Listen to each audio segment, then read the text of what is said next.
Hello everyone. So we're continuing our marathon of Sonic Cinematic Universe, and today we're reviewing one of my favorite movies ever and one of the best movies I've seen in 2022, Sonic the Hedgehog 2. So, to recap where we left off, first Sonic movie was absolute miracle and absolute redemption arc, like going from being a definitive dumpster fire to them changing the Sonic's design and to the movie actually being pretty well received and grossing a lot of money, making the most successful video game movie adaptation up to that point, and not only reunite the Sonic fanbase, but also the first movie begin turning point where the Sonic series actually rebounded and slowly started rebuilding its honor and its place in pop culture, or at least pop culture in gaming. Because of the first movie's success, it was inevitable that they gonna actually greenlit a sequel, and there was a lot of speculation what will happen in the next movie. And then at the beginning of 2021, they confirmed one thing: Knuckles the Echidna is gonna be in the next movie, and fans were excited but also worried. And why? Well, I'm gonna get to that later. But the point is, Knuckles was confirmed to be in the next movie, and then in February of 2021, there was a title reveal with that really cool remix of Emerald Hill Zone, which of course doesn't appear in the movie. I'm really sad about it, but anyway, we got a title and we got a release date, April of 2022. And because 2021 was Sonic's 30th anniversary, we of course got nothing about this movie, from almost nothing about this movie throughout the entire year, but we got certain other things. Like, for example, we got those leaks from the set. Like, I remember vividly when these leaks from the set actually came out, and three that stand out the most are stand-in models for Sonic, Tails, and Knuckles. And I remember that Knuckles' model was actually lacking his body. Then there was this one, what I actually remember the most, when we see Mean Bean Coffee Shop with green heels, which of course is a reference to that one Dr. Eggman game, and we see Eggman in black suit flying like Mary Poppins? What? Okay, I mean, that didn't make sense until the movie release, but I remember when I saw this, I was thinking, what is going on here? But I think the third one, I actually relates to that second one, the third one that we see, that there were gun soldiers and gun tanks and trucks on the side, and everybody was like losing their minds, like, holy crap, they're setting up you know what storyline, that Guardian Units of Nations is gonna be in Sonic 2, at least for a cameo, and like, oh my god, people were hyped about it. By the way, going through 2021, we actually got first live stream about the name of Sonic Central, and on that, finally, we got some concrete news on Sonic the Hedgehog in video games and other medium. Like I already mentioned, this at the end of 2010s, Sonic was dying. There was no content, there was no interesting games, there was no nothing, and the movie got a lot of promotion, but there was no game to tie in with the movie, that there was nothing. And it seems like Sonic was dying, and throughout 2020 it seems like that, because there was nothing new, no news, no nothing, except that the movie was a big success, and there are some plans for the future, but there was nothing concrete. And yeah, there was kind of gloom, not gonna lie, as if this was the only gloomy thing in 2020, right? But anyway, at the end of 2020, we got this tweet that Netflix is actually making a new cartoon based on Sonic the Hedgehog, which we haven't seen since Sonic Boom in 2015. That was quickly deleted, but people were talking what it's gonna be about, and of course that cartoon soon evolved into Sonic Prime, and I'm gonna talk about this show in the future. I already said I'm gonna make a video about this show. But at the time it was pretty exciting, because not only it was made by Men of Action, the guys that made Ben 10, but also there was another animated Sonic show, and it seems like it will be story driven. Heck, I got a Netflix subscription just to watch Sonic Prime, so here is your proof. But anyway, in 2021, aside from the title reveal, we got Sonic Central, and on that, finally, we got some concrete news on the games. Things that got announced were Sonic Colors Ultimate, and finally remaster of Sonic Colors on modern day platforms after it being locked to Nintendo Wii for 10 years. And I actually, in 2020, I got Nintendo Wii just to play Sonic Colors, and I remember that it was pretty cool. Then they ran Sonic Origins, a compilation of old classic Genesis games, so yeah, that was cool. And of course, there was the big one, the next Sonic game, which at first we didn't know what it's gonna be. It was only a teaser, but then it was revealed it's gonna be Sonic Frontiers. So there was a lot of plans for the future, with only content releasing for 2021 was Sonic Colors Ultimate. And yeah, that went out in smoke. Like, if you remember that, the internet freaking exploded how Blind Squirrel Games messed up the remaster of Sonic Colors. I mean, I liked the idea that Colors is available on modern platforms, but even still to this day, I can't wrap my head around how you could mess up that badly. I mean, it was just already made game. You could just port the game from Wii to modern consoles. It was that easy. Why did you mess this up so badly? Like, it still baffles me to this day. Like, why this remaster went out in smoke so badly? Like if it was just mediocre remaster that they didn't add much, they will be fine. But they messed up everything here. It's just like to this day, it's still the most baffling remaster I think I've ever seen. And I know the gaming had a lot of remasters that are really questionable, but this one I think takes the cake, because I still can't believe how you could mess up the game that was freaking already done. Like, I don't understand how that happened, but anyway. But thankfully, at the end of 2021, we finally had first teaser trailer for Sonic the Hedgehog 2. And that teaser was freaking awesome. Not only we see things that we wanted to see, like Eggman returning, Tails speaking lines in active role, but also Knuckles the Echidna. And the first scenes in the trailer, yeah, show him that no, he's not gonna be dumbed down, he's not gonna be stupid comic relief like in current games, sadly. He's gonna be a badass and complex character that he was in Sonic 3 and Knuckles and adventure games, stuff like that. And actually, after in the summer, they announced that they cast Idris Elba in the role of Knuckles, and the first lines, yeah, really sold on his portrayal. But anyway, and because of that, I was freaking excited about it. Like, heck, 2022 had a lot of exciting movies when I think about it, like The Batman, Top Gun Maverick, aforementioned Sonic the Hedgehog 2. Like, wow, that year had really a big selection of good modern movies, I think. But anyway, but for some reason where I live, they delayed Sonic the Hedgehog 2's premiere for 2 weeks, so I had to avoid spoilers online. And it's only repeating with Sonic the Hedgehog 3. I hate distribution of movies when I live sometimes, but anyway. But I remember actually that there was like this early screening where I lived, so I jumped on that shit quick and I watched the movie in cinema. And actually, first Sonic the Hedgehog movie was the last movie I saw before the cinema shut down, so actually it is kind of metaphoric that it's basically the last film of the old world, before everything went to and then Sonic the Hedgehog 2 is the first movie I've decided to watch without a mask on my face because I was sick and tired of it. And I watched the Sonic the Hedgehog 2 and I loved it. I thought it was the perfect Sonic movie. I thought it was the best video game movie I've seen ever. I mean, I haven't seen all of them, but making on my experience and as a fellow Sonic fan, then nailed everything I wanted and even more.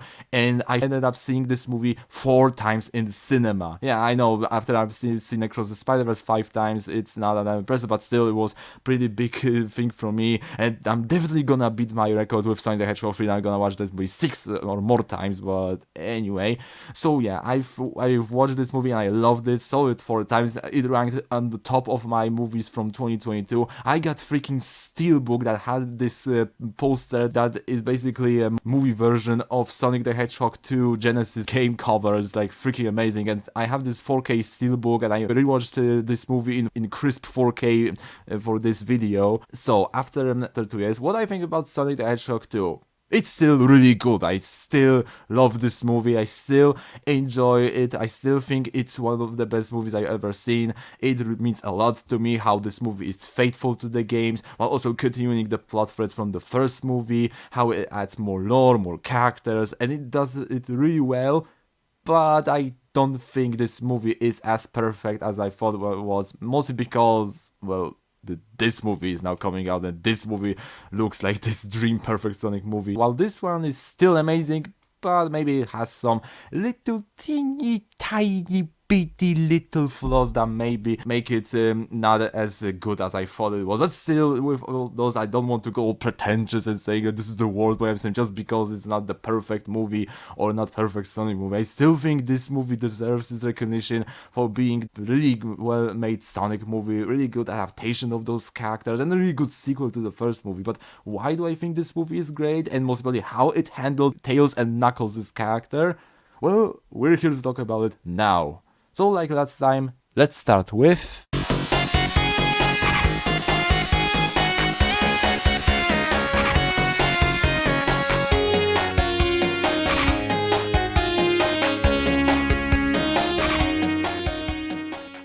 Movie starts and we find Eggman on Mushroom Planet. He says that it's been 243 days, which is roughly 9 months after the events of the first movie, and he's trapped on the Mushroom Planet with no way back to Earth, and the only thing that he has to eat or drink to survive is mushrooms. Gross big mushrooms. But he uses the parts from his Eggmobile from the first movie, and he uses Sonic Quill to power basically a distress beacon, and it creates basically the same similar EMP that Sonic did in the first movie. And later that night, the ring portal opens, and some three strange looking guys enter through it, and it's not explained who they are, but they are in the Sonic prequel comic, which we're gonna take a look next time. But here they are mostly like other civilizations, which actually Sonic mentions in the first movie that rings are the ways that any advanced civilizations are using to travel. So if he refers to these civilizations, that it means that the Mobians or like this animal characters are the only alien people in this universe. So it seems that these people are like, these three guys are like from this one civilization. But anyway, of course, Robotnik is not unconscious, and it showcases his wits and thinking mind, because he set up a lot of traps, including the rock that he named Stone after his former assistant, and he knocks all of them out, even the one guy with nunchucks, and that guy was bitten by a freaking rock. So it shows that Eggman is more capable than you think. Like, you think he's powerless, but he's actually very dangerous. So of course, Eggman runs up to the portal, and then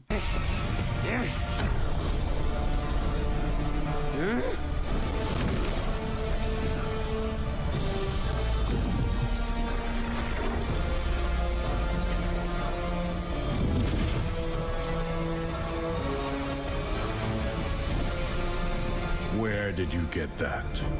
oh, he comes out. Yeah, I remember the scene in the cinema, the music. Only help here. Knuckles the Echidna enters through the portal, and he asks Eggman where he got the Sonic Squill. And then Eggman says that he found that Sonic is on Earth, and he'll be happy to show him the way. Yeah, of course, we had to do this at least one do you know the way meme, but okay, no, but this direction for Knuckles was freaking amazing. And then, of course, we get the title Sonic the Hedgehog 2. We jump back into Earth, more specifically to Seattle, which, after listening to Owl City's song Hello Seattle, and after playing through The Last of Us Part 2, I can't look at this city in the same way anymore.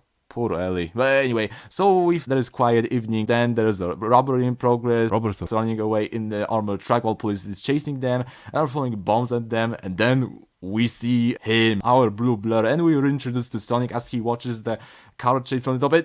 This is the straight up reference to SA1's opening cutscene from Sonic's story. This is the same thing, and of course he stretches and he goes after the truck, and he basically plays superhero, and he's not really good at it, but like, he at least tries. He beats out the bad guys, he throws away bombs that lit up accidentally, and when he can break, he just takes a drill that was in this truck left by the thieves, and he just unscrews the entire truck, and that's how he stops the truck. And also, when one of the bombs fall into the sewage system, it explodes and causes water to shut out the manhole. And this is definitely another reference to Sonic Adventure, this time to the moment when the perfect chaos is unleashed and this water monster destroys Station Square. And yeah, I love the moment when Sonic gives this speech and this guy said, "You freaking suck," basically.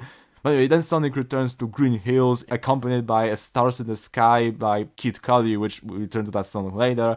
And he goes back to his room quietly as possible, because he didn't tell Tom and Maddie that he, that's his basically superhero thing. And actually, side note about this, I really like that we not only this scene really introduces Sonic, but also I love that we actually see Sonic stopping normal bank robbery. I had the similar problem with Miraculous Ladybug, that we only see heroes rescuing the city or people from big supervillains, and we never see them stopping, I don't know, like small time thieves or stopping normal bank heists. This is the first Sonic media that actually shows Sonic like stopping normal bank heists. That's pretty cool, and I want to see more, since I want to see Sonic helping the community or just normal city and stopping normal, just regular crooks, not just big power monsters or his arch nemesis. That would be pretty cool, and I hope that we're gonna see more of this. But anyway, like I said, Sonic returns, and he actually, when he hits dollar that he actually accidentally took from the crime scene, he finds his map from the first movie, and he sees the feather from Longclaw, and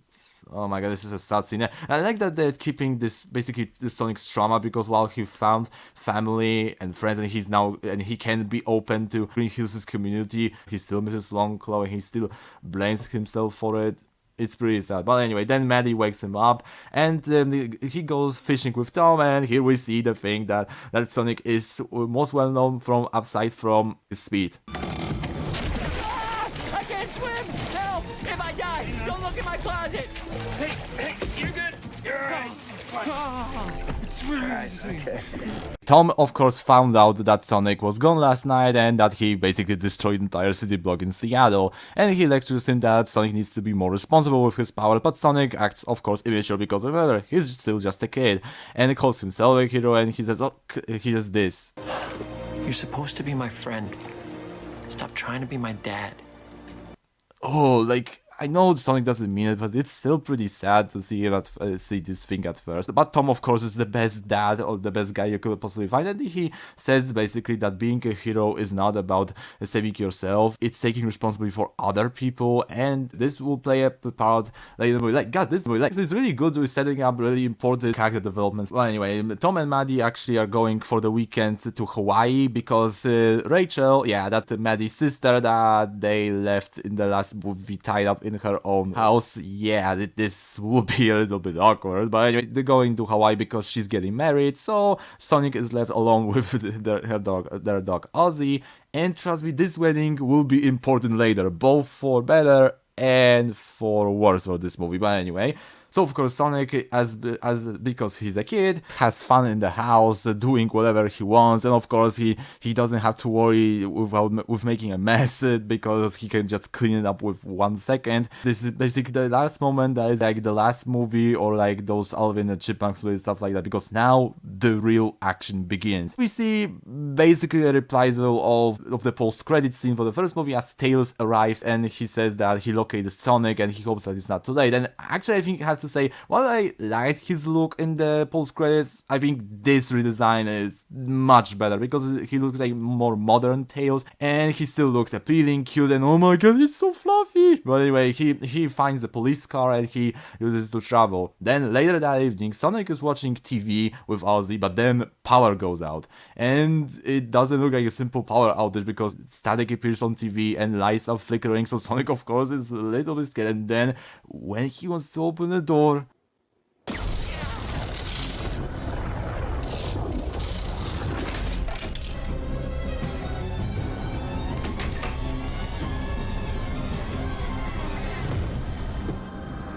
Eggman?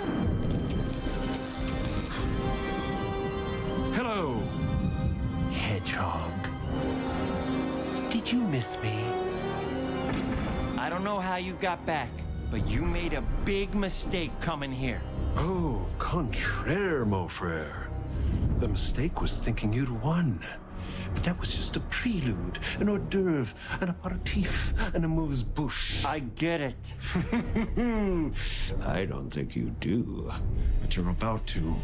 And so will that idiot sheriff and his wife. And your little dog, too!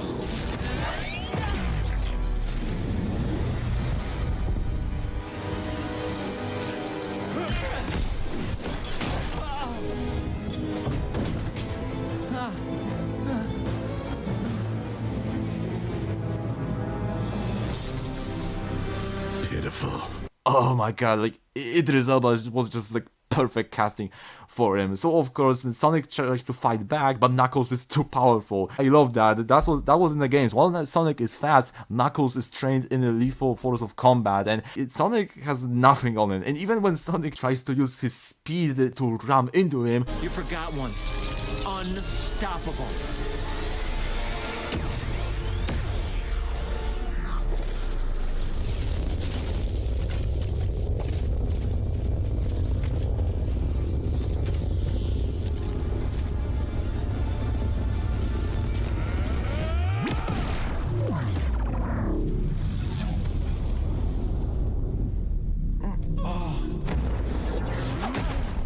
Sonic has no fighting chance in this fight. Knuckles asks Sonic where is it, because yeah, Knuckles is looking for the Master Emerald and believes that Sonic has a clue or a map where this Master Emerald is. But then, of course, when Eggman hears the word ultimate power from the Knuckles' mouth, he gets interested. But before Knuckles has a chance to strike a killing blow, Tails appears in the police car and smashes to Knuckles, and both make their escape. And this is the point where Sonic meets Tails for the first time, and like the painting is so cute and adorable. Tails explains that Knuckles is the most fierce warrior in the galaxy, last of the Echidna clan, and he is searching for the Master Emerald. Sonic says that it was only a bedtime story, but Tails says that Knuckles believes that it's real, and he has obsession with it for looking Master Emerald. And I like this chase because it shows that Knuckles is just as fast as Sonic, which is accurate to the games because Knuckles is basically similar, just as fast as Sonic in classic Genesis games. But and I love this moment when Tails' police car goes through a crossing and Sonic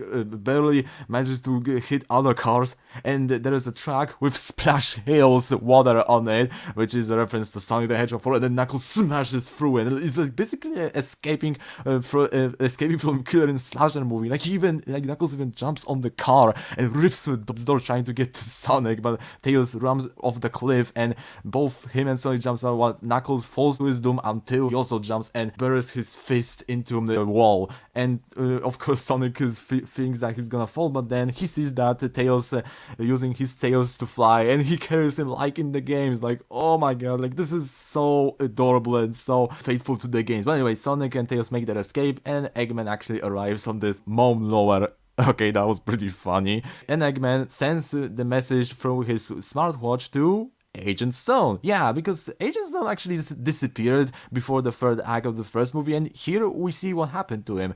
I guess he got fired from being a government agent because he now has a coffee shop in Green Hills named Mean Bean Coffee Shop, which is, like I said, a reference to Dr. Robotnik's Mean Bean Machine game, which was basically a reskin of Puyo Puyo. But anyway, Stone misses Dr. Robotnik until he gets the message and he kicks everyone out, and he closes the shop and he changes the inspection letter from A to F-. That's pretty funny. And he activates satellite in space that I guess Eggman had like on standby in order to have his outfit and drones. And actually, fun fact, when I was watching this movie in cinema, I actually looked around in this scene in space if the creators, if the director or writers, they put Space Colony Arc or like Big Meteorite in the Earth's orbit looking similar like Space Colony Arc, but no, I looked, there is no Space Colony Arc in space all around Earth. So I wonder if in Sonic the Hedgehog 3 there's gonna be a Space Colony Arc already in space. Is it gonna be, since I'm not gonna get to that later in the post-credits. I'm spoiling myself because this is the reason why I was looking for Space Colony Arc on multiple rewatches was in the post-credit scene, but we're gonna get to that later. But anyway, so activate satellite sends basically this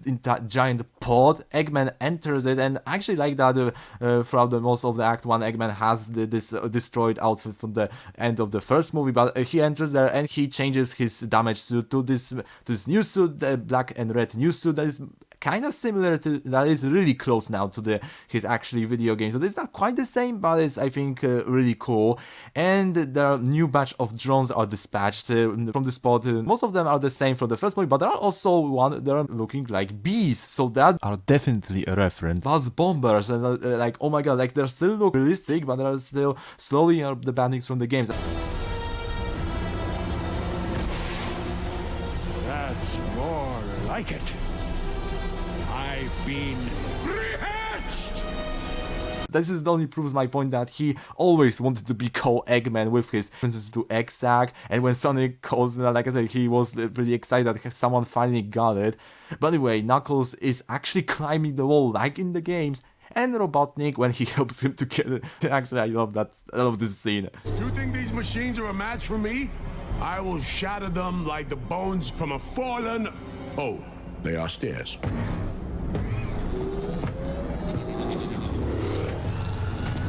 yeah, he helps him to get back up, and he proposes Knuckles to work together because, as we all know, he wants to get ultimate power that Master Emerald provides, according to Knuckles, and he proposes Knuckles an alliance, which, as Sonic fans, we know that this is basically a storyline from Sonic 3 and Knuckles, that Eggman tricks Knuckles to thinking that he's the good guy while Sonic is the bad guy and he needs to be stopped, so Knuckles and Eggman form temporary alliance until Eggman betrays him. But in the games, it was actually the reason why they teamed up is because Eggman tricked Knuckles to thinking that Sonic wants to steal Master Emerald, while here Knuckles already wants to find Sonic because he knows that Longclaw was his caretaker, and this is gonna be explaining why Knuckles' clan was fighting the Owls and from the clan that Longclaw was from.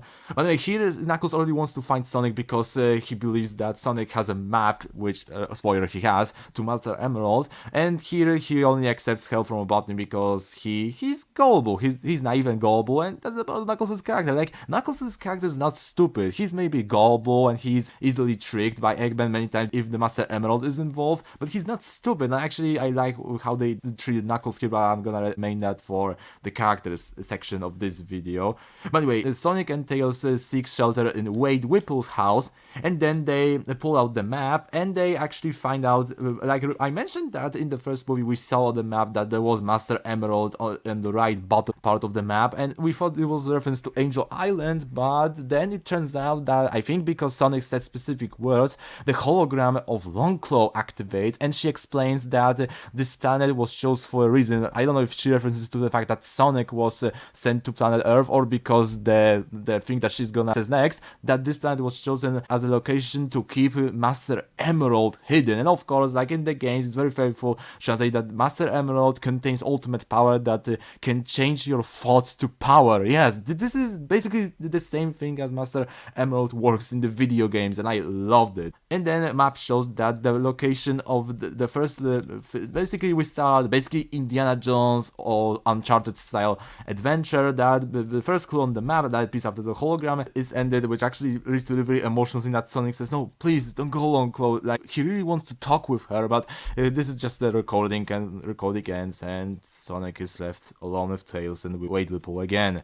And of course, like I said, the map shows that the first thing that you need to find, which is a compass that's gonna lead to the location of Master Emerald on Earth, is hidden in the mountains of Siberia. So Sonic uses his ring to open portal there, and he encourages Tails to go with him, but Tails is hesitant. He doesn't want to go because he only went to Earth because he wanted to warn Sonic from the fact that Knuckles is after him. He didn't sign up for going on an adventure, but just Sonic reassures him that everything's going to be okay, and reassures him with a power bump, which is actually how Tom and Maddie said goodbye when they were going to a wedding through the ring portal, actually. And speaking of the wedding, we see that I forgot to mention, I think, that Rachel tries to forgive Tom, but basically she says that if he's gonna wreck her wedding, she's gonna basically kill him.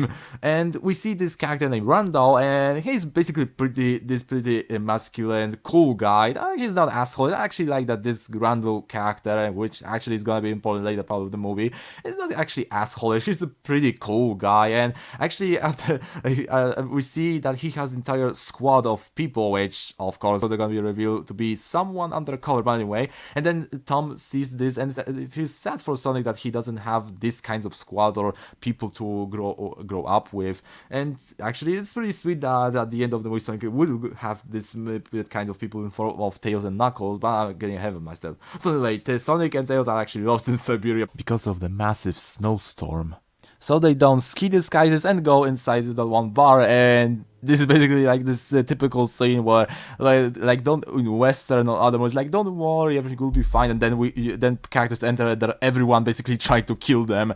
There's this one guy who chops the fish's head, and then fish's head says, "Run!" Like, this is, and Tails faints, like, oh my god. But anyway, they get into the bar, and Tails uses Miles Electric. Yeah, he has, in this movie, he has gadgets, and he has this little small adorable backpack that he has basically a lot of gadgets. Like, Tails doesn't have chaos powers or this, this electric effect like Sonic or Knuckles, but he has like those gadgets, and he still can fly with his two tails, so everything checks out. And he uses Miles Electric translator to speak in Siberian, or Russian, I don't know what language is on Siberia, to order some something. So the Tails references that scene from the first movie where Sonic was upset at running on that baseball field and created that EMP, and actually that EMP was detected on Tails' world, and we actually see him inside his lab. And like, I have to say, I really wanted to see more of Tails in this movie. Like, he's in this movie plenty, but I'm kind of ashamed that we didn't see more backstory of him. But I'm gonna sort of save that for the characters section. But Lady gives them like this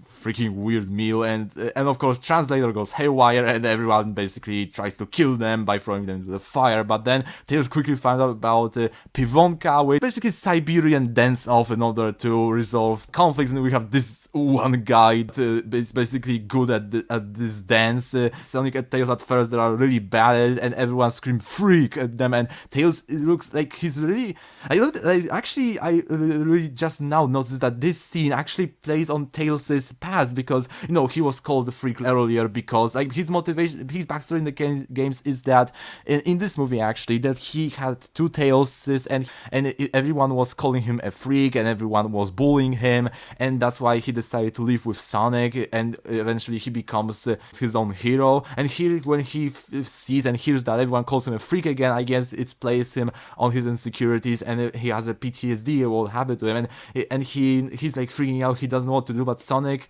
then sees speaker headset and he plugs into his phone and plays Uptown Funk, and then we have this amazing dance off with Sonic and Tails bonding during this dance, and Tails is using his devices to create holograms of him to create basically a backup dances, and oh my god, this is so amazing. And when Sonic is thrown to the air by Tails' clones, he does a pose from SA1's box art, like oh my god, that was so cool. By the way, they win and they are in respect of everyone in the bar, and then we have this so adorable scene. Like, do you really mean that?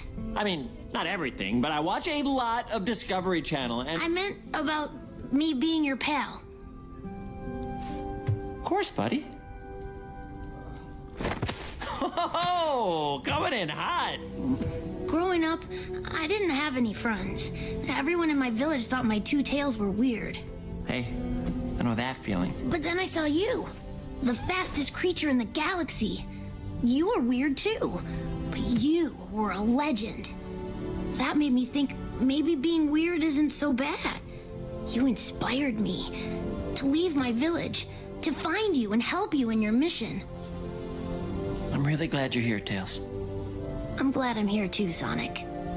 like this is such a cute and adorable scene, and this hug, oh my god, like Tails is so adorable here, and I love like Colin O'Shaughnessy does such a good job as Tails. Like she already did a lot in the games, and here she just I think she did her Tails the best here. Like I don't know why, maybe because of her emotions here, maybe because her lines that she was given, but I don't know, something here really clicks with her. But anyway, Sonic and Tails go to sleep by a fireplace. Sonic gets blanket, but Tails quickly falls asleep, so the Sonic tucks Tails in and sleeps without the blanket, but the Tails covers him with his tails. Like, oh, like it's so adorable, like it's so heartfelt. How could you hate this movie with scenes like this? Like I love these kinds of scenes with Sonic and Tails. Their brotherly bond is really clearly showcased here. I freaking like I always seen Sonic and Tails as big brother and small brother, and like I love that I love in the games that Sonic took Tails after he was bullied, and basically Sonic becomes to Tails is basically his big brother, and eventually Tails becomes on the same level of awesome hero as Sonic is. Like, and this was beautifully translated to here. But anyway, next day Sonic and Tails fly high above the mountains, and they find the cave where the coordinates on the map were pointing to, and this cave actually reminds me of Ice Cap Zone from Sonic 3 and Knuckles. And then they found the mural that explains a really crucial backstory. Like this explains that Echidna warriors forged 7 Chaos Emeralds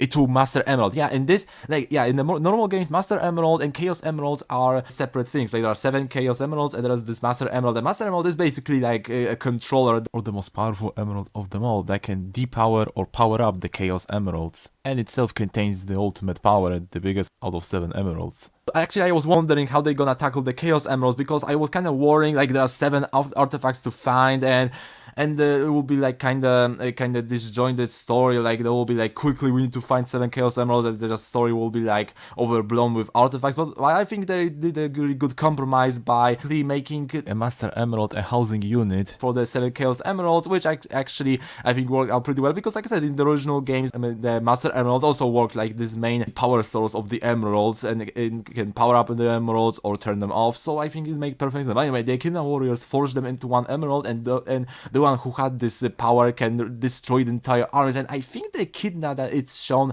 in this flashback is, I think, the younger version of Chief Pachacamac, since in the games he was the greedy leader of the Echidna clan who wanted the emeralds for absolute power. So I think this could be him. But anyway, the owls, the clan of owls, which Longclaw was a part of, decided that no one should have this kind of power. So they beaten this younger version of Pachacamac and hid the emerald in safe place. And so this explains a lot why the Echidnas and the owls were fighting each other.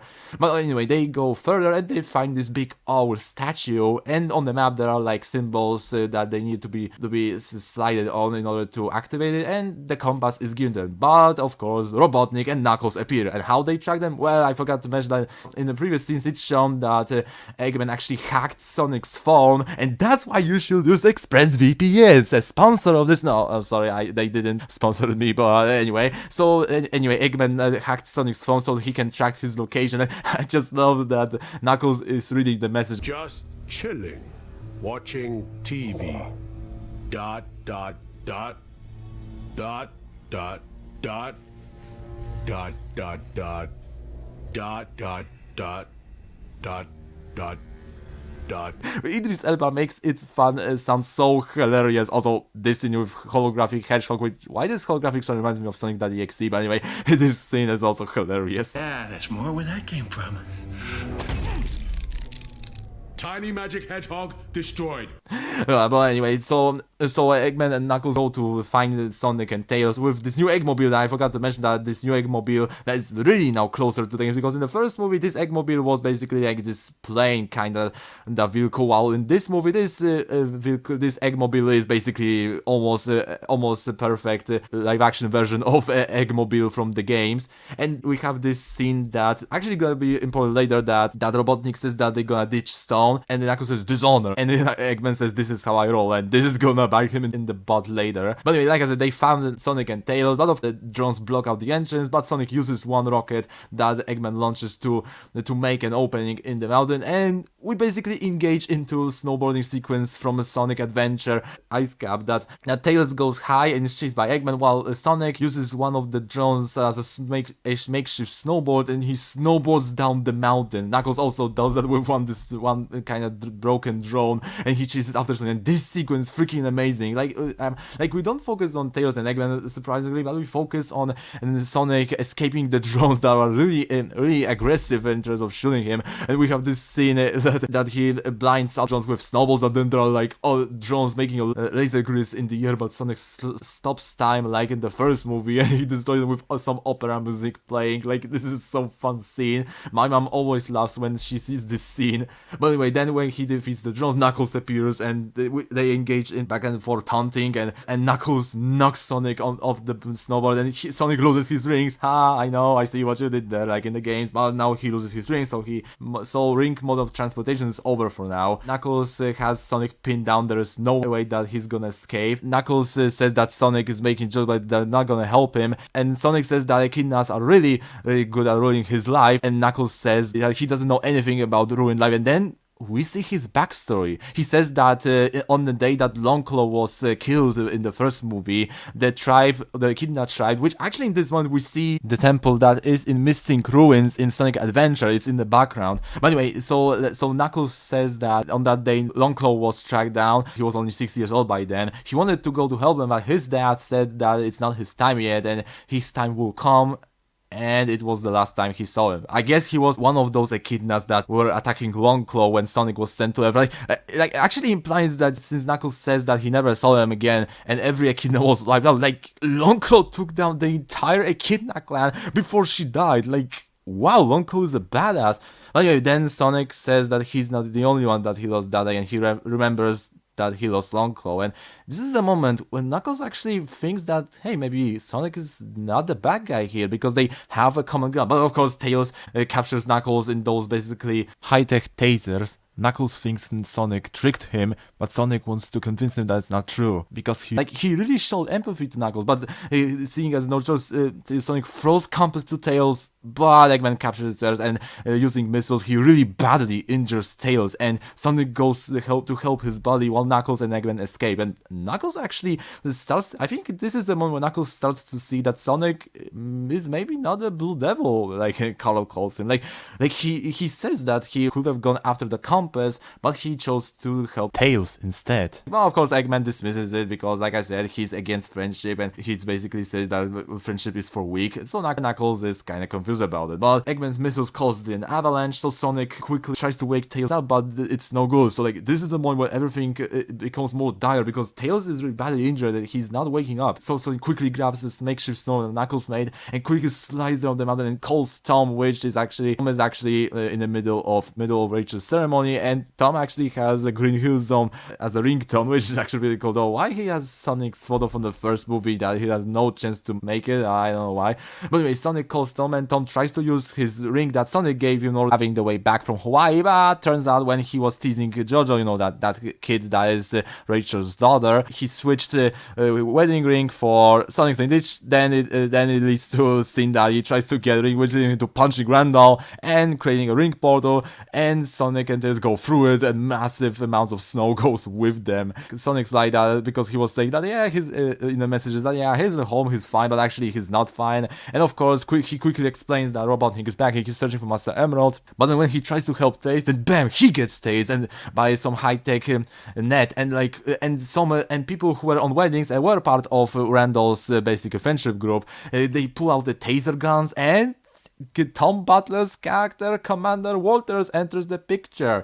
And turns out that this entire wedding and Randall was what Commander Walters calls Operation Catfish, which was basically to drown out Sonic and to capture him, because I guess he still didn't trust Sonic after the events of the first movie. But it's typical story that you have alien characters, they have to avoid the government because the government doesn't like aliens, so they want to dissect them when they capture them, so it makes kind of sense. Sonic and unconscious and injured Tails are captured in the cages. Tom tries to get Sonic back, but he's also arrested as well.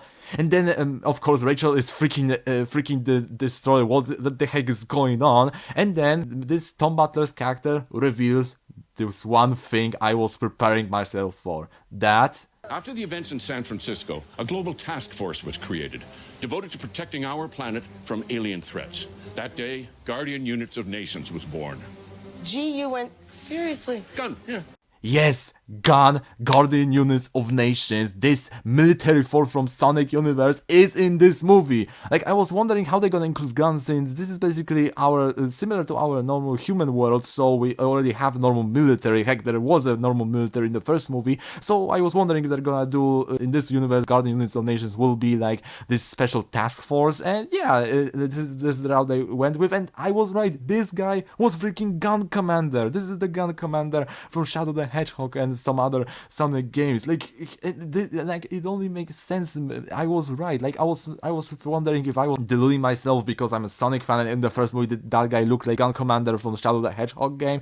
I was wondering if this is the Gun Commander, future Gun Commander, and yes, this was the future Gun Commander. Like, oh my god. And like it now makes perfect sense why he recommended Robotnik to deal with Sonic the first movie, since I think he has a respect for Gerald Robotnik, or I don't know, we'll see in the third movie. But anyway, the Sonic, Tails, and Tom are captured, so Maddie and Rachel decides to use Tails' gadget to free them, and yeah, this is the most contentious part of the movie. Like, we spend 20 minutes on not even on the rescue. Like, we see Maddie and Rachel Splinter, which actually I love Maddie. Not only Tika Sumpter is really pretty and a really nice actress, but also I think she really kills in the role of Maddie. Like, I forgot to mention the first movie that I really saw the Maddie as a character that she would look at Tails and say, "Oh, you're so cute." Yeah, and this is basically what happened in this movie when she sees Tails for the first time.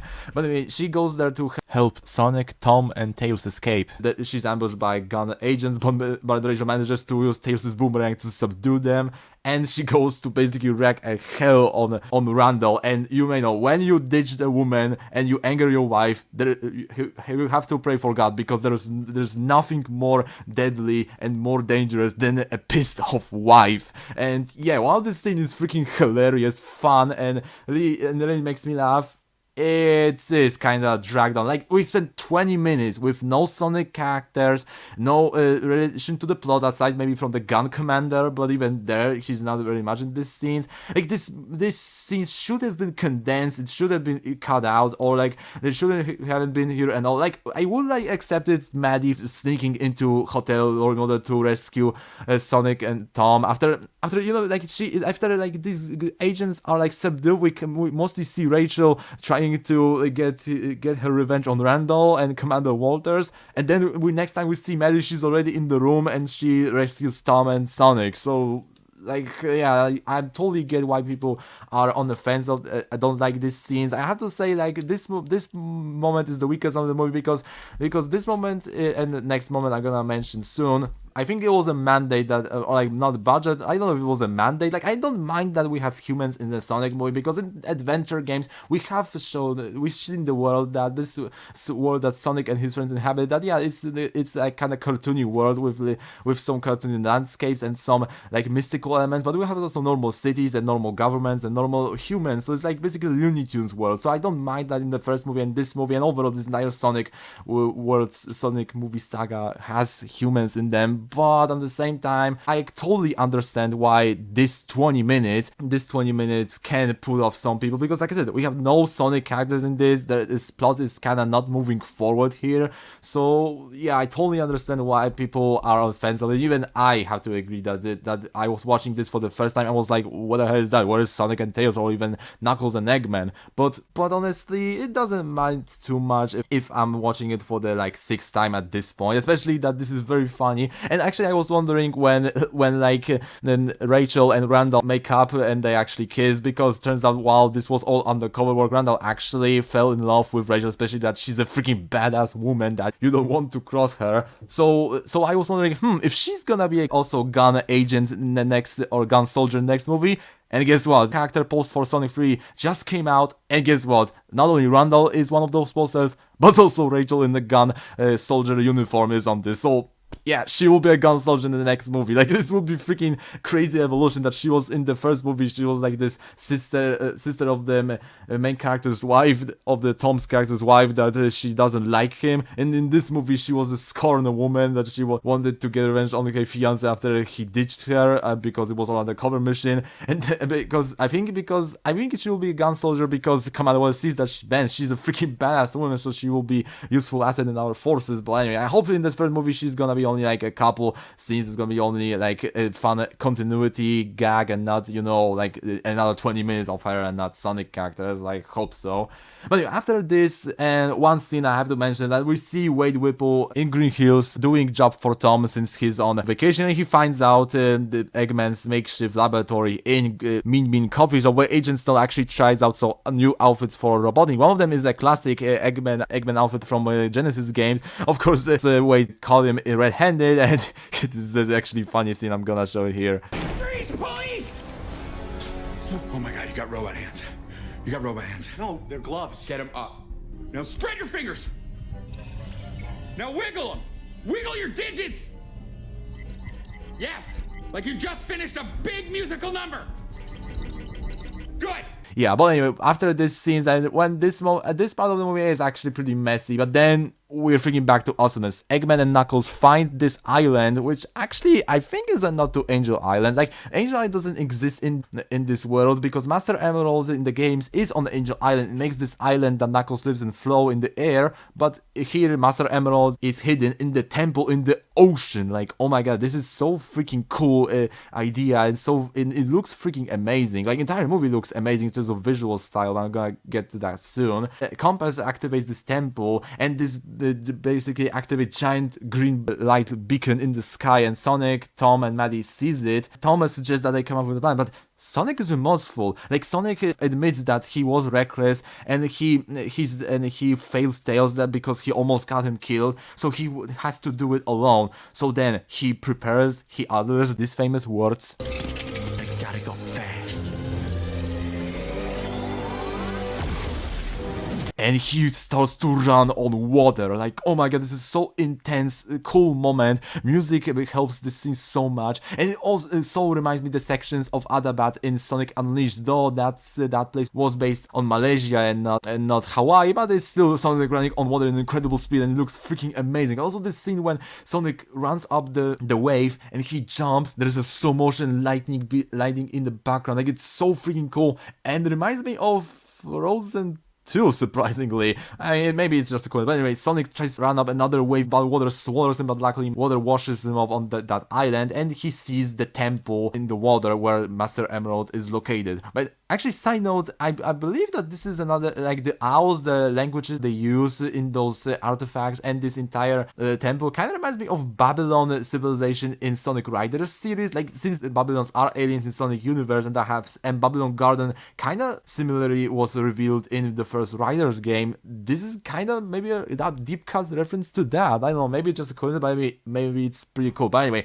so Eggman and Knuckles charge through the labyrinth, because yes, inside this temple, this is basically labyrinth zone from Sonic 1. We're complete with crystals and water and spikes and everything we hated about that stage. First Knuckles and Eggman, and then Sonic tries to do what every Sonic player tried to do, basically speedrun this stage, and they of course almost die, but first Eggman and Knuckles arrive to the center where Master Emerald is located. Knuckles is finally almost at the end of his goal. Eggman at this point tries to tase Knuckles in betrayal, but then Sonic falls through the ceiling and he joins them. And then Sonic and Knuckles engage with another fight, and this battle is freaking amazing. Like, they're like two powerful, super fast aliens fighting each other, and it's so fast, kinetic, amazing, and you can feel every punch, every hit, and I love these scenes, like for example when they punch each other in the air, Eggman commenting the entire fight, Sonic being knocked down by Knuckles, but then using his speed to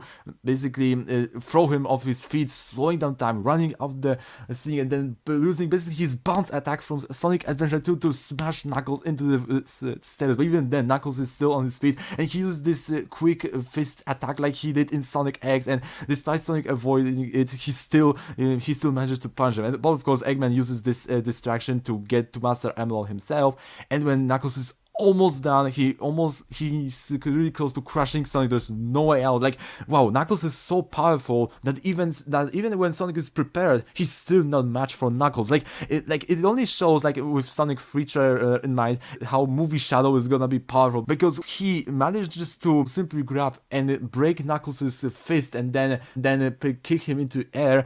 Then Shadow has to be the most powerful being in the Sonic movie universe. I think even more powerful than the game Shadow, but I'm getting ahead of myself. But anyway, Knuckles wants to crush Sonic, but then Sonic shows him that Eggman wants to steal the Master Emerald. And of course, like in the Sonic 3 and Knuckles game, Eggman betrays Knuckles, takes the Master Emerald for himself, and this Emerald gives him power, basically transforms him into Super Eggman, the first canon appearance of Super Eggman. And when Eggman is fusing with Master Emerald, he screams, "Chaos is power," which is a part of a mantra that T-Call says in the first adventure game. In the sequel, Knuckles, it says it, and this mantra is used to access the Master Emerald's power, for example, to stop the Chaos Emerald. And Eggman Chaos controls away, and without Master Emerald's power, the temple begins to collapse and sink back into the ocean. And then Sonic and Knuckles tries to escape, but Knuckles is pinned down by the rubble. So Sonic decides to jump into the water, using one of the rubbles to go down into the water, and he helps Knuckles to get back up. And he actually swallows a bubble in order to breathe. Like, it's another thing from the video games, and oh my god, it's just so cartoonishly animated, but it works so well, and I love it. And also, when Knuckles is free, he swims back to the surface, but Sonic, of course, can't swim,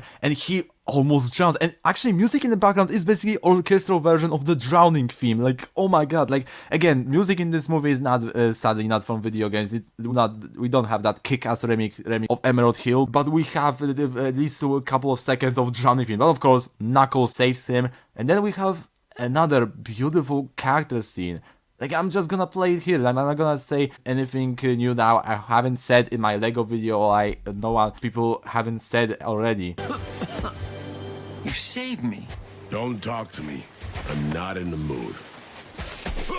How dare you attack me in my hour of sorrow? Why did you save me? Because you saved me first, which clearly gave you a tactical advantage I do not understand. It wasn't a tactic. I couldn't just let you die. Why? I've been trying to destroy you since the moment we met. Because being a hero isn't about taking care of yourself. It's about taking responsibility for other people. Wise words. An ancient Earth proverb? No, sir, that's a Bukowski family special.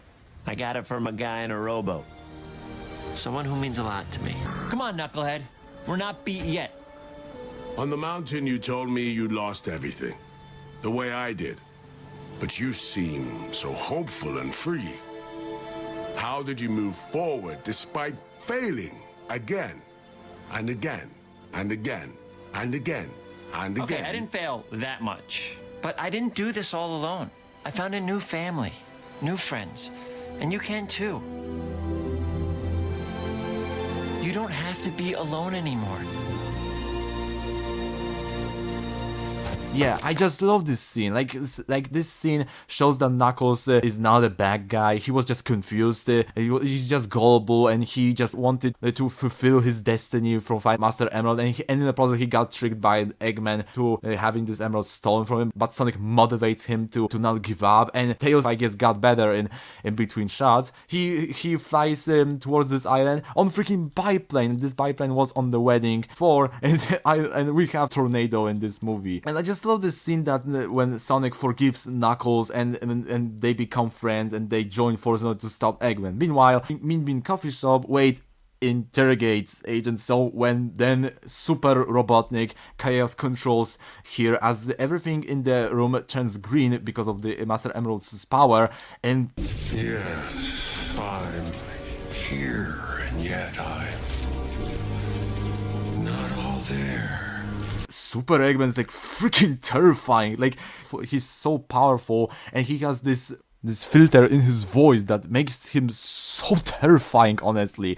And now, like I said, he has now ultimate power and he can do whatever he wants. But then it turns out gun forces are outside of Mean Bean Coffee Shop with tanks, trucks, and gun soldiers that not only have logo on their vest, but also they look like in Shadow the Hedgehog game. Like, oh my god, like they're so, like, seeing this organization live action was so awesome and gave us slight hint where the next movie is gonna go. Speaking of hints, Tom and Maddie arrived in Green Hills with Commander Walters, and gun helicopter that they arrive in has a designation of SA2, Sigma Alpha 2, Sonic Adventure 2, and gun helicopter in Sonic Adventure 2 game had the same designation when Sonic jumped out of it at the beginning of Hero's story. Like, they were just screaming that, yes, we're gonna do Sonic Adventure 2 adaptation next, like, oh my god. But anyway, they approach Mean Bean Coffee Shop and Eggman steps outside. Commander says to the Robotnik that he has nothing because they took away everything, including his lab from the first movie and founding everything. But Eggman doesn't care as he starts using Master Emerald's power and he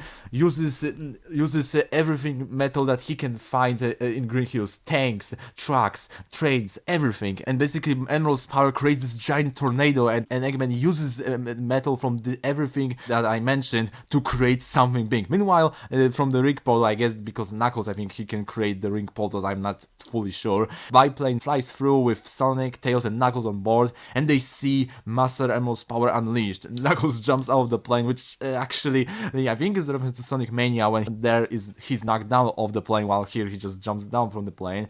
And then it turns out that what Robotnik was building in this massive cloud through Emerald's power was a giant Death Egg robot. Yeah, I know there is not the Death death egg here, so it's basically giant egg robot or maybe some other, but come on, this is basically a death egg robot and he's freaking huge, like he's even bigger than that egg robot we fight at the end of Sonic 3 and Knuckles, and so big. And also before that, I freaking love the moment when Eggman was flying like Mary Poppins, so that was the context of that scene that was from the set that was leaked, and Aerosol runs down and says, "Doctor, take me with you," and Eggman actually takes him, so this only proves my point that despite Eggman saying that he doesn't care about Stone, he actually cares about him already. He keeps him close and trusts him the most, and gives Stone his own small command center with actually Genesis style manual to how this robot operated. That was pretty awesome touch. But anyway, Sonic, Tails, and Knuckles try to fight the Death Egg robot. Knuckles punches him with all might he has. Tails uses the attachments on the plane to shoot him, but Stone uses the robot's mustache in order to destroy biplane. But of course, Tails gets out of their safety, and Sonic uses the missile that he previously was knocked down by to hit him, but those attacks mean nothing. I mean, it's too powerful. And then we have this scene that Sonic unites Tails and Knuckles in order to fight together, and Team Sonic is united for the first time on the big screen. And Egg Robo launches in a lot of drones who now are black and green from Master Emerald's power, and Team Sonic fight those drones, and they figure out that Sonic is Eggman's obsession, and he basically lives in Eggman's head. So Sonic will be a distraction while Knuckles and Tails are gonna enter the Death Egg robot and strike him from inside. So, and actually, I love how it builds up on obsession that was shown, that was building in the first movie, and here there's like actual plot point that Sonic is Eggman's obsession, and Sonic's gonna use it to the advantage. So Sonic runs away, and Eggman chases after him while Tails and Knuckles fly to the back of his robot. I just love this line. Oh, you're really heavy. That's because I am 1,000,000% muscle. Fast the fox! Yeah, so Sonic runs away, and Eggman is kind of tired, and Sonic asks what's Eggman's plan, and here Eggman says that he's gonna enslave the entire humanity, and he's gonna force everyone to serve his robot, and he's gonna conquer Green Heroes, the world, the universe, and the multiverse, and maybe there will be enough. And honestly, this honestly shows me a couple things. One, that they implied multiverse, so maybe this is a reference to Silver or Blaze, because Blaze is from another dimension, and Silver maybe it's kind of from the future, but I don't know how it works in continuity, but maybe it's a reference to that. And second, when this Eggman says that he's gonna take over the world and enslave everyone, I freaking believe him. Like this Eggman is really dangerous, he's really powerful now, and I believe that he will do it. Like Eggman in Forces, I wouldn't believe that he's gonna take over the world, but here I would. If this Eggman will be in Forces scenario, yeah, I think he will achieve this goal, and it will be a very miserable world for everyone. But anyway, Egg Robo uses his laser eyes to shoot Sonic, and Sonic barely has a chance with it. Sonic runs on the bridge, and Egg Robo destroys it, and Sonic falls down, and then Sonic is knocked down. Like, Egg Robo is too much even for Sonic. Like, the stakes in this movie are really higher than from the first movie, because here Eggman fully overpowers Sonic, and he doesn't even punch him, he just overpowers him with might of Egg Robo very quickly. But luckily Tails manages to get inside, and he uses hologram to confuse Eggman, while Eggman manages to knock Tails back, but turns out that Tails was only a distraction. And Knuckles, and I love the reversal here, that this time Eggman says Dishonored, and Knuckles says, "This is how I roll," and Knuckles launches forward and knocks the Master Emerald from Eggman. Like, oh my god, this is the same thing that he did in Sonic 3 and Knuckles at the beginning, when he knocked the Emerald from Super Sonic, and here he knocked the Master Emerald from the Eggman, causing Death Egg Robot to lose power, and Tails, Knuckles, and Master Emerald fly out of the robot, while Egg Robot falls to his knees. Meanwhile, Sonic is really injured. He's really, like, you see, he has broken arm. He's really powerless. He doesn't have the strength to fight, and he sees the Master Emerald. He uses every amount of his strength that he has to get to the Master Emerald, and he's really slow, while Eggman activates the backup power, and this shot is so terrifying. Like, Sonic is beaten, and he's like inches of his life left in him, and he has to get to Master Emerald, and Egg Robot slowly approaches behind, but luckily Tom and Mali appear in the car that they borrowed, and they rescue Sonic, but Egg Robot smashes their car and traps them in the ring of fire. And of course Sonic wants to use the Master Emerald, but Master Emerald crumbles, I guess because Eggman used up all of his power, and Chaos Emeralds fall from the Emerald, and they are actually very small. Sonic tells them to run, but Tom and Mali say that they are family and they will stick together. right until the end.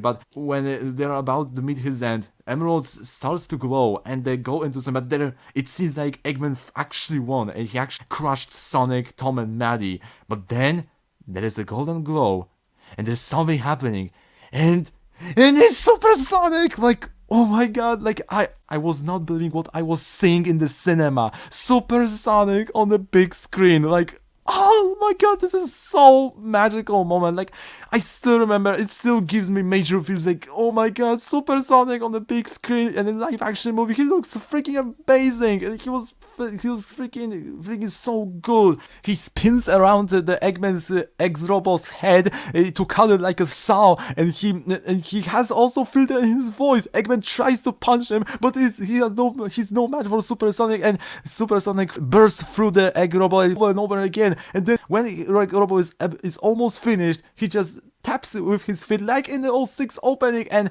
giant death egg robot crumbles and Eggman falls, presumably to his death. I mean, presumably, it's not. I knew he didn't die here, but anyway. So, oh my god, this is so amazing. But anyway, so Supersonic slowly goes down, and Tom and Maddie try to go up to him, but Knuckles says that no, they can't touch him because he has emerald power of him, and it's no longer the Sonic he once knew. And I was like, what? And then Sonic actually seems that he creates like some apocalyptic storm, and like, oh my god, they are doing Fleetway Sonic, that the Emerald's power corrupts Sonic. But no, it was actually a tease, and Supersonic uses his unlimited power to create a chili dog, and then one chili dog falls into Knuckles' eyes, and he says, never mind, he's just normal Sonic that was before. And also I love that Supersonic flows in the air like silver at the end of the level in Sonic 06. By the way, Sonic rejects the power of the Emeralds, and the Emeralds fly away to the sky. I guess they scatter around the Earth, and maybe there will be MacGuffins in the next movie. We'll see.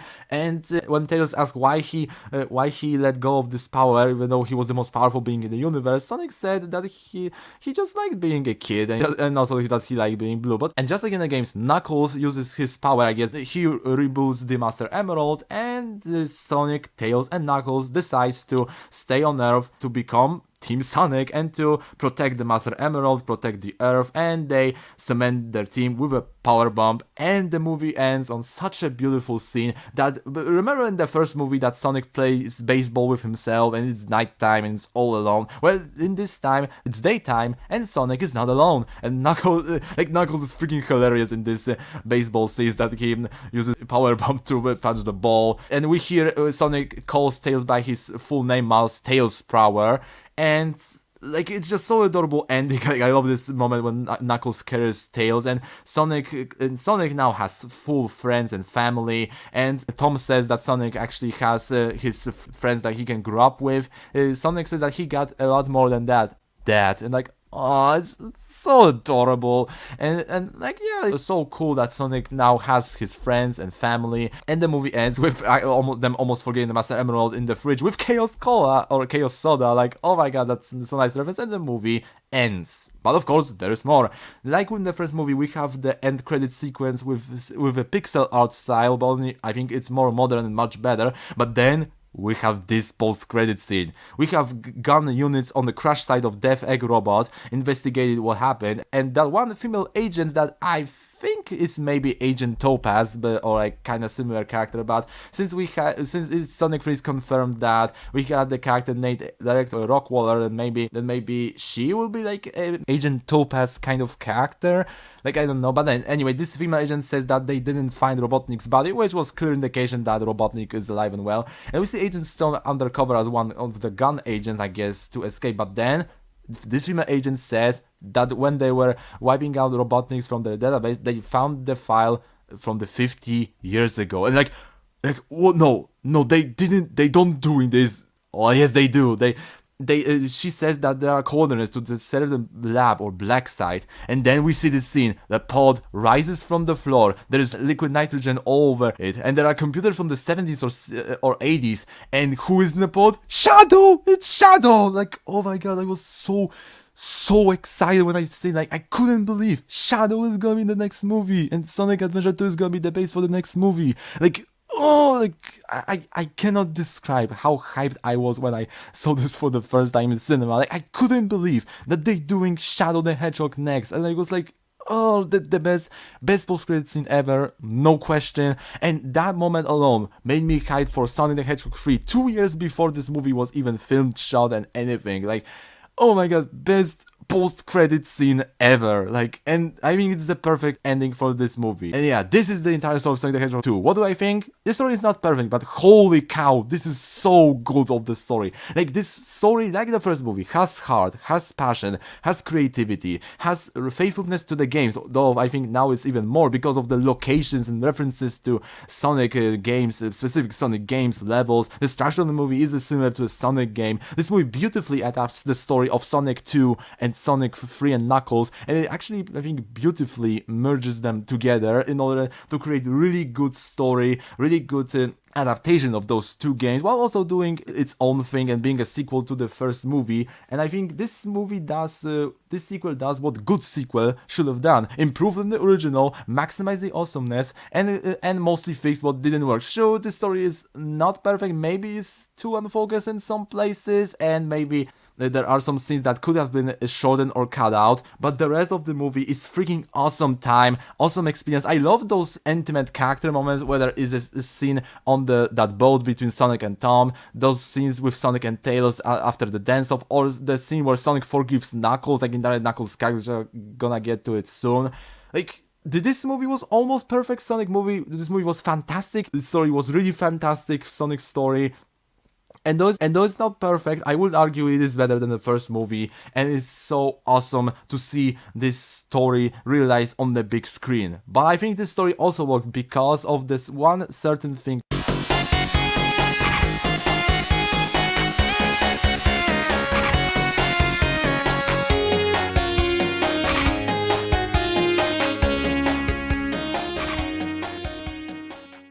Honestly, what I was looking forward the most before I watched this movie for the first time was how they handle Sonic, Tails, and Knuckles' dynamic and overall their characters. Because I was already mentioning in the first video that during this era, Sonic characters were reduced from the multi-layered characters to just paper-thin comedy, self-aware, basically butt of the jokes. And I was happy to see that this movie actually respected the characters so much. But anyway, I think we should go through those characters quickly. First, we have, of course, our main character, Sonic, and I think he was just as lovable as in the first movie, though I think he matured in this movie. At the beginning, he wanted to be a hero, but he was immature about it. And then he was not prepared how powerhouse Knuckles is, but then he's rescued by Tails, and he bonds with him, and they create this brotherly like bond. And he actually, and I love that Sonic actually feels responsible for his actions. Like when he puts Tails in danger and Tails gets injured, he says that that it's all his fault and he needs to fix it with self. He tries to reason with Knuckles many times, and I love that he puts his family and friends at the forefront. Like when Eggman threatens Tom and Maddie, he actually attacks him because of that. When he fights Knuckles, he says that he will protect his friends and family, and Knuckles has to go through him if he wants to get the emerald. Also, he says that he doesn't want to fight Knuckles, but Knuckles doesn't give him a choice. Like I said, I love this scene when he talks with Tails. I love the scenes when he forgives Knuckles and he explains to him, because when Knuckles asks why he saved him, because even though Knuckles tried to kill him, Sonic says what Tom said, that being a hero is not about caring about yourself, but to save and help other people, and that speaks to Knuckles, and that's pretty cool to see. And of course, the final scenes when he transforms into Super Sonic and completely destroys Eggman, and he rejects the Emerald's power. I think deep down he didn't want this kind of power because he wanted to be with his friend and family, and he doesn't need ultimate power to have happiness in his life. Unlike Eggman, which is gonna, he only wanted this ultimate power to achieve his goals. Sonic, he's not alone. He has family, and now he has friends, and that's pretty powerful, honestly. Okay, let's get to the two characters from the Sonic universe that are introduced here. First, let's start with Sonic's best friend, Tails. And Tails, they nailed Tails, honestly. They nailed his mannerisms, they nailed his personality, that he's just basically this shy, awkward kid, that he's very smart and he can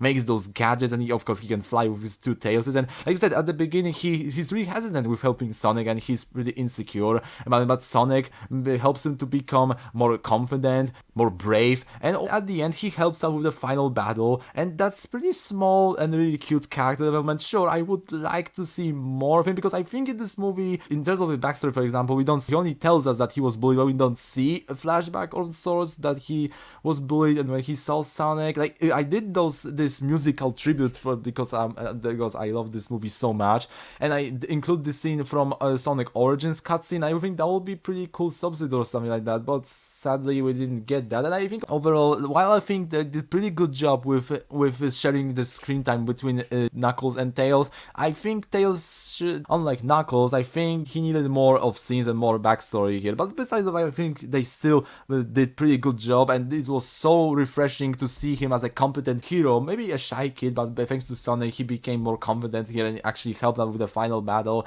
And unlike in Forces, where he was reduced after his growth from adventure games, he was just reduced to being scared all the time and not confident, even though he beat Chaos 4 and he saved Station Square and he defeated Eggman all by himself when he thought Sonic died in Sonic Adventure 2. So yeah, so seeing how he was regressed in Sonic Forces, I was really not happy, and I'm glad that this movie really helped him out and really showed him from a really good side as a good origin point for this Tails. And I hope in Sonic 3 he's gonna get more heroic and more independent. And I just love that they got Colleen O'Shaughnessy, current voice actress for Tails from the games, to voice him. Like, they could have chose in any female celebrity, but they choose Colleen O'Shaughnessy. Like, they chose him for the post-credit scene, but there was no guarantee that she's gonna reprise her role in the next movie. But they chose her, and it's freaking amazing. And I think, like I said, I think this is the best her voice work of Tails yet. I don't know, maybe because of the lines or maybe because how she delivered them. I don't know.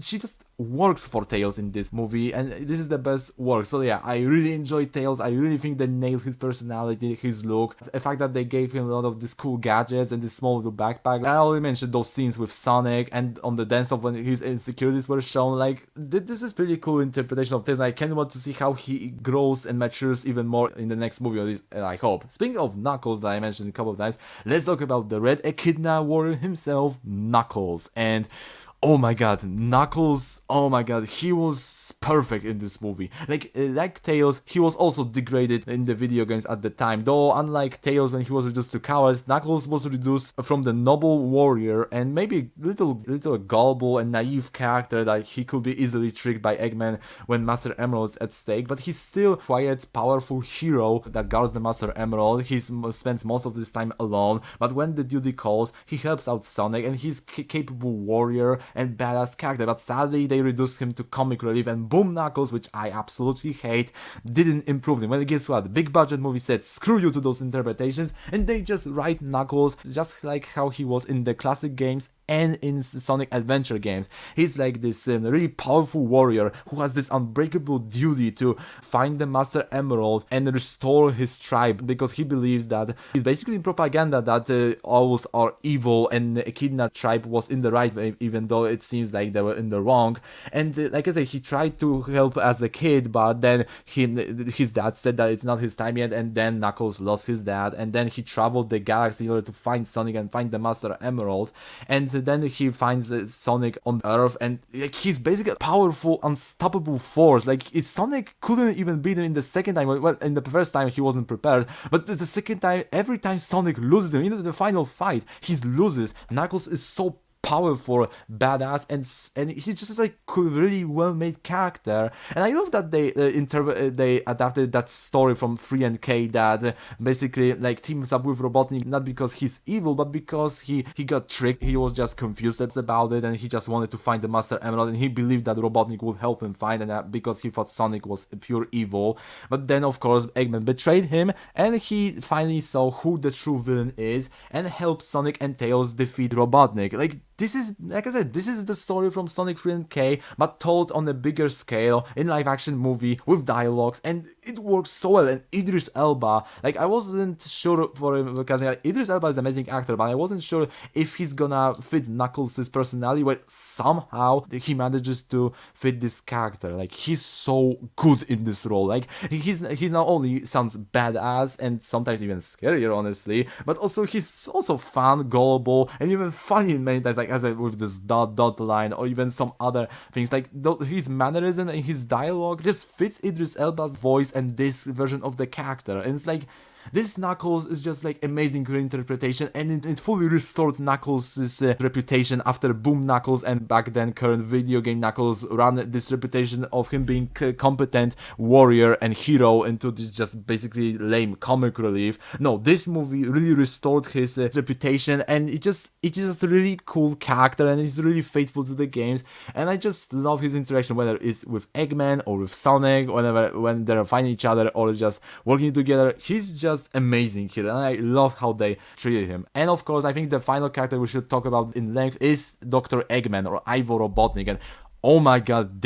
like not only Jim Carrey is still in his prime in this movie, he's still just as funny, just as egomaniac as he was in the first movie, but now he really means business. Like you can tell that he fires on all cylinders here, and he's more aggressive with fighting Sonic, with getting to the Master Emerald, and when he gets those Master Emeralds, this power, Jim Carrey plays this very well, that Eggman now has full ultimate power, and he can do whatever he wants with it, and it's like, oh my god, it's so cool, so amazing to watch that this Eggman now becomes even more of a threat, because yeah, Eggman can be funny like in the first movie, but he's still a major threat that needs to be stopped, because like he said, he will enslave humanity to serve his robots. And when he says this in this movie, I will believe him, because it's so well made and so well showcased how his ambitions now are really big thanks to the Master Emerald, and overall like this scheme, like compared to the scheme for the first movie when he only wants to capture something, now that he was from the quest for ultimate power, and when he achieved it, he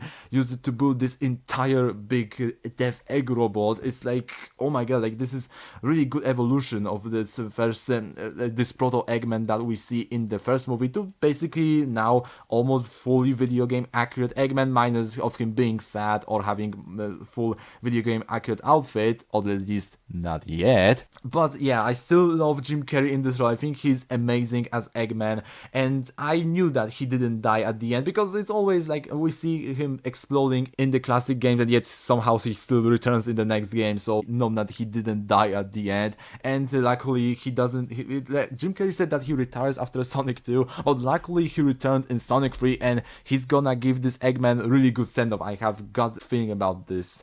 And I think yeah, Eggman is still amazing villain here. He's still the Eggman we love to hate from the games, and his ambitions just are bigger here. His plans are much grander, and he's much more dangerous than he was in the first movie. And I love this evolution here. I can't wait to see what they gonna do with him in the next movie, especially that he's gonna face with his grandfather's creation, maybe even grandfather himself. But we'll see. But anyway, so overall, I love these main characters. I think they did a really good job with them, and other characters are still really good. Tom doesn't have that much to do. Like in the first movie, he's still really good character, and he still gives wise words to Sonic that he repeats to Knuckles. Maddie is still really nice character. Rachel was really fun in those scenes, though I still think those scenes should be cut. Commander Walters was such a surprise that this character is actually a gun commander, and some other characters are really fun. Like Agent Stone is still pretty funny. Wade Whipple also has some funny moments here. So yeah, overall, these main characters in this movie, which like I said are Sonic, Tails, Knuckles, and Eggman, are amazingly translated from the games,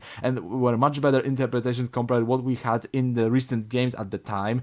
And other characters are also pretty fun and pretty well made, honestly. Like I don't have much to add, because people already sung praises why those characters are so well made. But I honestly imagine me watching cutscenes of Tails acting like a coward in Sonic Forest, or Knuckles being a dumbass in those water games, and then see accurate representation on big screen, which not only only will influence new generation of kids to see those characters as those very complex and interesting characters like I saw them after I played Sonic Adventure 2 or Sonic Adventure even, or even Sonic Heroes. But also I think it really forced Sega to think that, hey, maybe good, well-written Sonic characters that are not just Sonic, that actually are not that bad, and maybe there are actually worth to write characters that are not like dumbed down or not faithful to their first depictions in the early 3D games. And as a result, in Frontiers they were written much better, and they were actually written so well that I was really surprised that they actually that went from Forces to Frontiers, and in Frontiers they're actually not only fixing stuff about previous games, but also they're acknowledging that some characters need to grow and they need to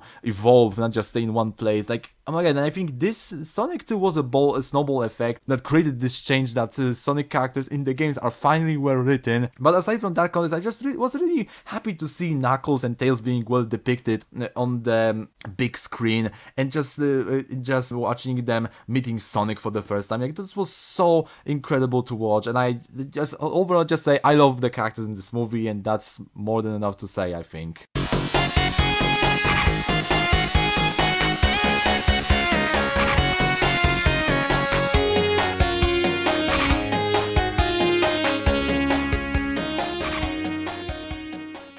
In terms of visuals, this movie is massive upgrade from the first movie. Like I said, the first movie didn't look bad, and I argued that it looked pretty nice, especially with Sonic's animation and how the backgrounds or whatever. But it still had $90 million, so the budget was rather small, so they needed to keep action condensed, and they didn't do a lot of like big bombastic action sequence. Well, this movie's budget increased to $110 million, and you can see they used every amount of that paint to create game accurate locations in our real world, to create this epic final battle, to create Super Sonic, to the three CGI characters that are interacting in the real world with the real life actors. And honestly, both Sonic, Tails and Knuckles look amazing. Like their fur, their quills, they really popped off the screen, and you can see every texture detail. Like, you can see the detail on Sonic's eyes, like it's so detailed. Like in 4K you can clearly see every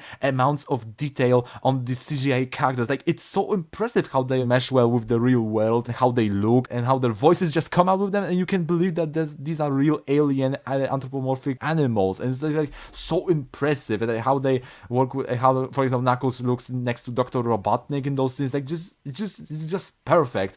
And in terms of CGI and explosions, it's all high quality, and in the time when MCU were half-assing their effects because of crunch or whatever, the second movie, Sonic movie, really shows that when you put effort into CGI, put effort into CG characters, and mesh them well with the real life backgrounds, then it can look pretty nice. Sure, there are a couple of goofs that you can find out. For example, this Ring of Fire at the end, I remember I had really slow FPS, honestly, but these are only nitpicks, and the rest of CGI characters, but also other things like Egg Robo and other things look pretty solid. And honestly, the animators did a really good job here, and I just love especially Tails' fluffy tail, Sonic's eyes details, Knuckles' entire model looks freaking amazing, like, and this electric effects on Sonic and Knuckles whenever they're using their power, like it's all high quality for a silly video game movie, and that's pretty impressive. Music is once again composed by Junkie XL,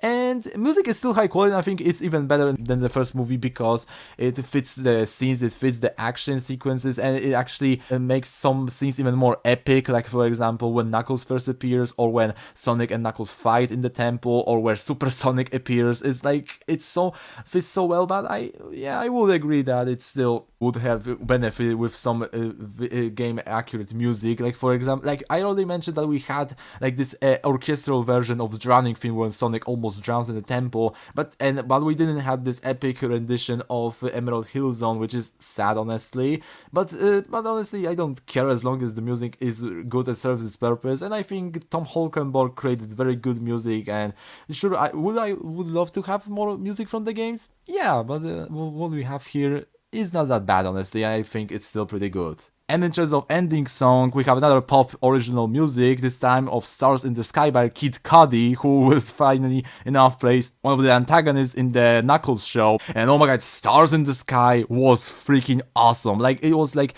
full of that wonder that fits Sonic the Hedgehog 2 movie and overall Sonic overall. Kid Cudi really sounds like in his prime, despite him being like popular in 2010s. Like, he's so cool. This music video and this song like really fits Sonic's 2 story and this wonder that you have while watching this movie. So Spin Me Up was good, but Stars in the Sky was freaking beautiful. Like, this was one of my favorite songs from the 2020. I'm not kidding. This music was amazing. Though recently released Run It beat it, but I still have Stars in the Sky in my heart because it was so good. And that's it. That's my entire long review of Sonic the Hedgehog 2. And can you just tell I really like this movie? I think this is the case when the sequel improves over the original and not only created almost perfect Sonic movie, because it's not perfect. It has some moments in the story, mostly those 20 minutes with Rachel on the wedding, that it should really be cut down or just like made more impactful, and not just, thing like 20 minutes that you have to get through in order to get awesome stuff that happening after that. I'm more forgiving, but I totally understand why people are against that. See, I can criticize those movies without being blindly praising it, okay? So I'm not a mindless fan, whatever that means, but anyway. Like I said, not a perfect movie. It has some problems, but overall, like I said, it really improves over the first movie. And the first movie is still amazing, but this movie is even more amazing. It has awesome action, awesome character moments, great interpretations of Tails and Knuckles. This is a great adaptation of Sonic 2 and Sonic 3 and Knuckles video game storylines. And overall, I just love this movie for everything that it did, and the fact that it grossed $392 million. That means it beat Morbius, that's like masterpiece, and almost beat Doctor Strange in the Multiverse of Madness. It didn't, but it got close. And if the Sonic got close to beating MCU, it actually beat the first movie from being the most grossing video game movie in the US to date. And it's like, that means something when people appreciate that their feedback were taken into consideration for the first movie, and now they're showing up for this one because they see that Jeff Fowler and writers Patrick Casey and Josh Miller, they really care about Sonic lore, Sonic franchise, and they don't do it just cash grab. They're doing this as a passion projects, and I think Sonic 1, but I think especially Sonic 2 are our definition of passion projects, and I just cannot describe how much joy I felt when I watched this movie for the first time. And I've seen this movie 6 times by now, and I still want to watch it again because this movie is so amazing, and really this movie really gives a blanket to my Sonic soul, and it just wraps around my soul in this blanket and shows my Sonic soul that it cares about my series, it cares about this franchise. And I just can't describe. I mean, I could go on, but I can't describe how much I love this movie. And honestly, despite I'm watching this movie for the marathon, I think I'm gonna watch this movie again before the third movie, because this movie is so rewatchable and so incredible to watch that I have no issue thinking of watching this movie again for the 7th time. But anyway, what do you guys think about this movie? Let me know in the comments. But next thing, and I think you think the next thing we'll review before, Sonic 3 comes out, is the Knuckles show. Well, not exactly. Before we get to the first spin-off of this series, which is the Knuckles show, we're gonna take a look at small short that was included on Sonic 2 Blu-ray.